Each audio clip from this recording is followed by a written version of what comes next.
Deakin, fresh off the national championship for Northwestern. Congratulations. Thank you. We're going to go ahead and open it for questions. We'll start with Kyle in the front, then we're going to go to Mark, and then we'll circle back. Those final 10-15 seconds, you looked so excited you could barely contain yourself. What was going through your head in that moment there? It's like, there's no way I'm losing this now, you know? That was like, I don't know, dream realized in that second, you know? You try not to think about it during the match, but at that point it was, you know, I was in control. 7 seconds left, you start feeling that. Mark. Ryan, there was a lot of question marks whether or not you were going to come back this year early in the year because you took a while to start wrestling again in the lineup, and people were kind of questioning. You weren't happy with the way things went last year. Looking back, are you glad you made the decisions you made? Yeah. And was it really something you struggled with at that time? Yeah, I mean, I love wrestling. I was going to be wrestling still either way. And it just came down to, you know, being around the people I wanted to be around and, you know, just amazing coaches and teammates. And I think last year was such a weird year. So it felt great to, you know, kind of go out on my terms and not the weirdness of, you know, kind of a quarter season last year. Let's go Zeb and then Rachel. So you're massive for the weight. I was just telling these guys that everybody talks about it all the time. It never looks like you've got like rubber legs or weight cutting legs. It looks like you are a fine-tuned machine. How much of your nutrition and your training and your weight cutting is a test to how massive you are for the weight and how you're able to perform as a larger guy in the weight?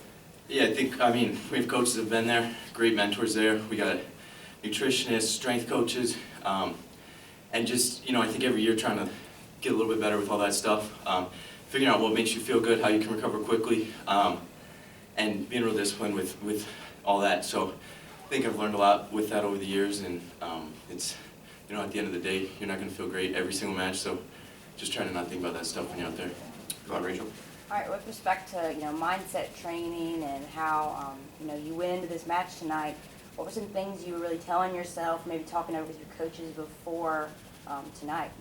You know, get to my stuff, staying low, keeping hands and feet moving, you know, just going out there and taking it. You know, somebody's got to win, why not me?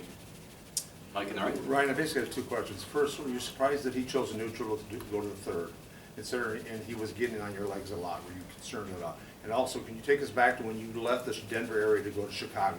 That's had to seem a little bit scary, didn't it? Yeah, I guess for the first part of that, you know, I think whatever he picks, he picks. You know, I was, you know, gearing up for, you know, hard third period, and I think, you know, starting to feel guys fading there and trying to pick up the pace a little bit. I think last time we wrestled, I was riding him on top, so I guess he chose to do that and worked out in my favor. As far as, you know, coming from Colorado, I think Chicago has been awesome. You know, I don't think it's a hard adjustment when you're around, you know, a bunch of awesome people. So it's, you know, you miss home, miss your family, but I got another family, another home in Chicago now. You didn't miss the mountains or anything like that? Every time I go home, I'm going home for spring break. Gonna go skiing and snowboarding a little bit this next week, so it'll be fun.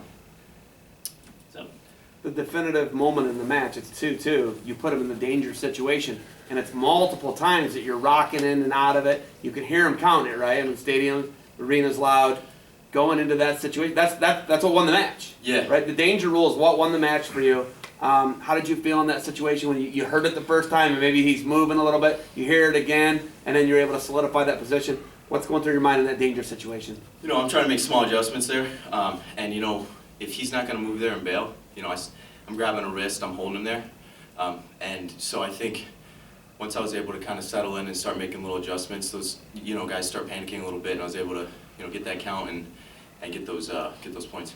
Back to Mike. Ryan, obviously the coaching staff you're going to credit a lot of. Anyone particular on that staff that has really helped you?